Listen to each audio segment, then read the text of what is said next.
আমাদের বাড়িতে জ্যান্ত মাছ প্রায় প্রতিদিনই রান্না হয়, তবে আঁশ ছাড়া জ্যান্ত মাছ খেতে বেশি টেস্টি। এর মধ্যে আছে শিঙি, মাগুর আর বর্ষার সময় ডিম ভরা ট্যাংরা। এই ডিম ভরা ট্যাংরা গুলোর স্বাদ যে কি অপূর্ব হয় তার কোনো ভাষা নেই বলার। তবে শিঙি মাছের উপকারিতা নিয়েও আমার কিছু বলার নেই, এটা আপনারা গুগল সার্চ করলে পেয়ে যাবেন। আজ তৈরি করব ডাটা দিয়ে শিঙি মাছ। এই ডাটারও অনেক উপকারিতা আছে।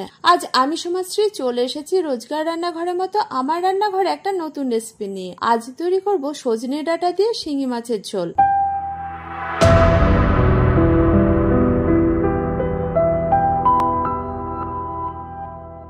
এটার জন্য কি কি উপকরণ লাগবে? 500 গ্রামের থেকে একটু বেশি শিঙি মাছ। আমি এটাকে ভালোভাবে ধুয়ে জল ঝরিয়ে নিয়ে নিয়েছি। এছাড়াও নিয়েছি দুটো সজনে ডাঁটা, যেটা ছোট ছোট করে কেটে নিয়েছি। আর নিয়েছি দুটো মিডিয়াম সাইজের আলু, এটাকে লম্বা লম্বা করে টুকরো করে কেটে নিয়েছি।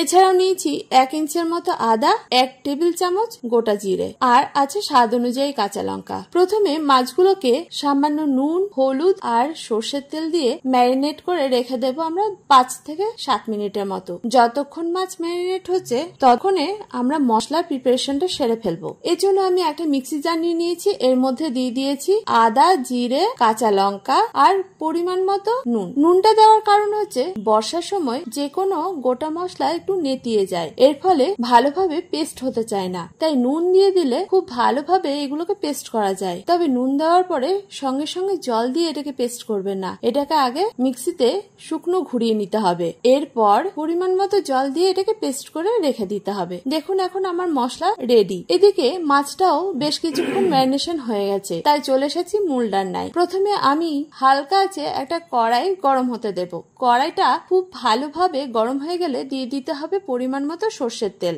আর এই তেলটাকেও খুব ভালোভাবে গরম করে নিতে হবে। তেল গরম হয়ে গেলে মাছগুলোকে দিয়ে ভেজে নিতে হবে, তবে একসঙ্গে পুরো মাছ ভাজার চেষ্টা করবেন না। আর ওই যে আমি আগে তেল দিয়ে দিয়েছিলাম, এর ফলে মাছগুলো অতটা ফুটেও যাবে না। এরকম আঁশ ছাড়া যে কোনো জ্যান্ত মাছ রান্না করতে গেলে তেল মাখিয়ে নেবেন। মাছগুলোকে বেশ উল্টে পাল্টা ভেজে নিতে হবে, তবে খুব বেশি কড়া করে ভাজার প্রয়োজন নেই। এখন দেখুন মাছ ভাজা আমার রেডি।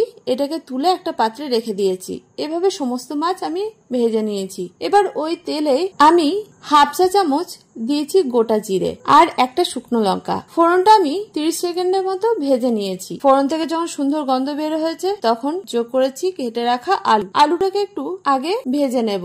আলুটা যখন 5 মিনিটের মতো ভাজা হয়ে যাবে আর আলুর গায়ে যখন একটা হালকা কালার ধরবে তখন দিয়ে দিতে হবে কেটে রাখা সজনের ডাঁটাগুলোকে। এবার এগুলোকে কিছুক্ষণ নাড়াচাড়া করে ভেজে নিতে হবে, ওই ধরুন 7-8 মিনিটের মতো। তবে এই রান্নাটা পুরোটাই করবেন হালকা আছে। যখন এগুলো বেশ ভাজা ভাজা হয়ে যাবে তখন দিয়ে দিতে হবে তৈরি করা মশলা পেস্ট। এখন মশলা শুদ্ধ সমস্ত কিছুকে কষাতে হবে, আর এই কষানোর মাঝে যোগ করে দিতে হবে 1 চা চামচ হলুদ গুঁড়ো। তবে আমি আর কোনো মশলা ব্যবহার করব না। এখন এটাকে খুব ভালোভাবে কষাতে থাকবো হালকা আছে। মশলা কষানোর উপর ডিপেন্ড করবে আপনার রান্নাটা কতটা টেস্টি হবে। যত ভালো কষাতে পারবেন তত ভালো টেস্ট হবে। মাঝে মাঝে মশলাটাকে নাড়াচাড়া করতে হবে। এখন দেখুন মশলাটা পুরো গা মাখা হয়ে গেছে আর তেলও ছেড়ে দিয়েছে খুব ভালোভাবে। এই পর্যায়ে যোগ করতে হবে পরিমাণ মতো গরম জল ঝোলের জন্য। আপনারা ঠিক যতটা ঝোল খাবেন ততটাই জল দেবেন। আর জল দেওয়ার পরে সবকিছুকে নাড়াচাড়া করে ঢাকা দিয়ে রেখে দিতে হবে রান্নাটা পুরোপুরি হয়ে যাওয়ার জন্য। আলু আর সজনেটা প্রায় যখন পুরোপুরি সিদ্ধ হয়ে আসবে তখন দিয়ে দিতে হবে ভেজে রাখা মাছ। মাছগুলো দেওয়ার পরেও আরো একবার ঢাকা দিয়ে রেখে দিতে হবে 2 মিনিটের মতো। তাহলে মাছের ভিতরেও মশলাটা খুব ভালোভাবে ঢুকে যাবে। তবে আমার মাছগুলো দেওয়ার পরে আরো একটু জলের প্রয়োজন ছিল, তাই আমি আবারও সামান্য জল দিয়েছি, সেটাও গরম জল দিয়েছি। এখন জলটা দেওয়ার পরে মাছগুলোকে নাড়াচাড়া করে আমি ঢাকা দিয়ে রেখে দিয়েছি 2 মিনিটের মতো। 2 মিনিট পরে দেখুন আমার রান্না পুরোপুরি রেডি। যারা কখনো আগে শিঙি মাছের এভাবে ঝোল বানিয়ে দেখেননি বা খাননি তারা এই রান্নাটা একবার অবশ্যই বাড়িতে তৈরি করুন। খেতে যতটা সুস্বাদু আবার হেলদিও, মানে স্বাস্থ্যকরও। যাই হোক, বাড়িতে তৈরি করছেন তো? আর তৈরি করার পরে কেমন হয়েছিল সেটা কিন্তু কমেন্ট করে জানাতে ভুলবেন না। আমিও তো থাকি আপনাদের কমেন্টের অপেক্ষায়। আর আমার রান্না বা রেসিপি কে কোথা থেকে দেখছেন সেটাও কমেন্ট করবেন, সঙ্গে আপনাদের নামটাও শেয়ার করবেন।